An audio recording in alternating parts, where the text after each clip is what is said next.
Hey everyone, big news out of South Africa. President Cyril Ramaphosa just signed a new law that's changing the game for how the government buys goods and services. It's called the Preferential Procurement Act, and it's designed to boost local production and support businesses owned by historically disadvantaged groups.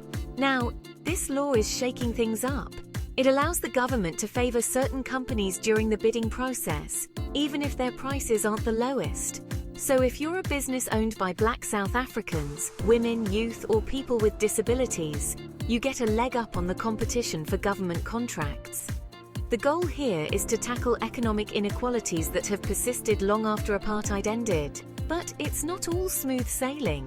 Critics are worried this law might lead to higher costs and less efficiency in government procurement. They argue that businesses might be chosen based on who owns them, rather than how well they can deliver the goods or services. There's also concern about foreign investment drying up because international companies might not want to compete on uneven ground. Business groups are voicing their concerns too.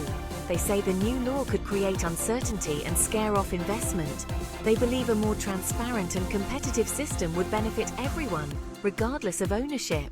And there's a fear that this could open the door to corruption, with businesses possibly misrepresenting their ownership to get preferential treatment.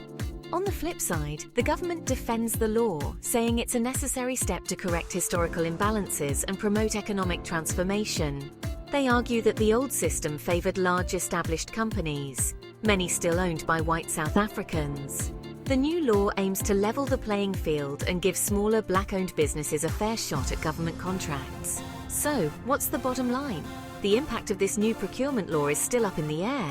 It's a complicated issue with strong arguments on both sides. Whether it succeeds in promoting economic inclusion without sacrificing competition and efficiency will depend on how it's implemented and enforced. Stay tuned for more updates and let me know what you think in the comments below.